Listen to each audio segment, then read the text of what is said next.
Hello and welcome to Elsweyr. My name is Rob C.B. Wilson and I'm the Elsweyr lead. Today we're starting in the Same-as-Hill Steppes region. And for anyone who's familiar with Elsweyr and has seen previous walkabouts and other streams, how Elsweyr looked in the past. And as we pan around, now you can see this is how it's going to look in the future. So you'll notice that the color has changed and all of the textures are new, as in the front of where the Khajiit, well, behind where the Khajiit is at the moment. You'll also notice that we're now wearing middle class clothes, middle class Iniquitan clothes, which is our first clothing set done for Elsweyr. This area now finally, after years, actually resembles what the Lord described, which is an ocean of verdant green grass, rather than the horrible brown stuff that you've been seeing for years. And as you can see there, we've got some rocks made by Hayden, who also happens to be the person who's driving us today. So thank you, Hayden, for taking us around Elsweyr. And you can also see some 3D pebbles, which were gifted to us by Matthew from Argonia. These replace the horrific Skyrim rock grasses, which we have had to use in the past. So those are now a thing of the past, and they will be replaced by those beautiful little 3D rocks. Now we're moving to our first point of interest, which is some Elsweyry foods. So you can see that we've got a couple of the Iniquitan beers there, as well as an assortment of sweet foods and other stews, etc. And you can also see that there's a cooking station and a ladle, which is just added there because it's a very nice looking ladle.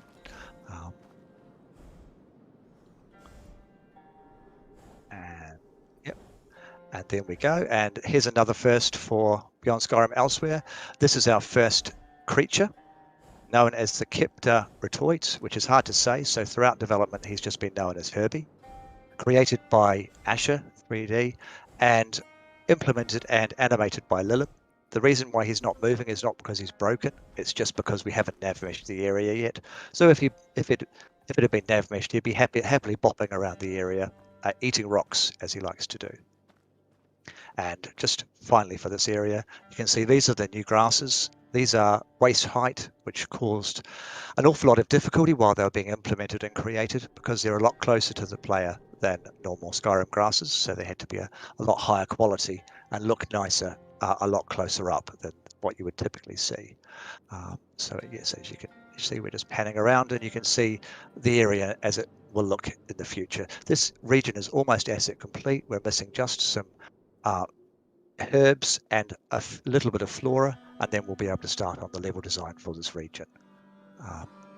What we'll be doing next is we'll be switching to an asset turnaround. These assets have been created by Asher and with help from Scioli.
Welcome back, everyone. As if by magic, Khajiit magic, we're now in the Riverhold Hills. So as you can see with this biome has also undergone significant reworking.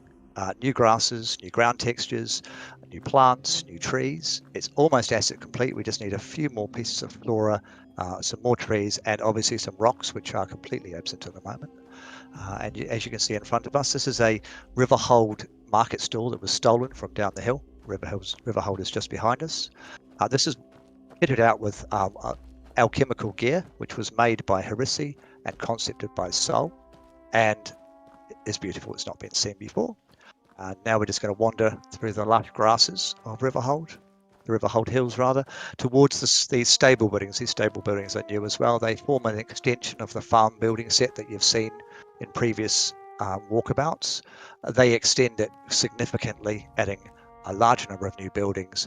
Windmills are almost finished, wells as well, and also actual stables. These are just farm buildings that can be used for any purpose, storage or whatever the farmer has any need for. And the fences have been replaced as well. So we're no longer stealing fences from Cyrodiil. These are actually Elsweyr fences. So this, in fact, everything apart from the ugly rocks that you can see behind is completely new. It's completely new and is all done by the Elsweyr team. We're not borrowing any assets from anywhere else. And yes, as we go through the new grasses, you can see that we've got flower grasses as well. The grasses have got flowers in them, which again was quite a pain from a technical perspective, but really adds to the ambiance of the area. And now we go up to what we affectionately know as Asher Hill. Called that because the olives were made by Asher. So they have already been shared with Iliac Bay.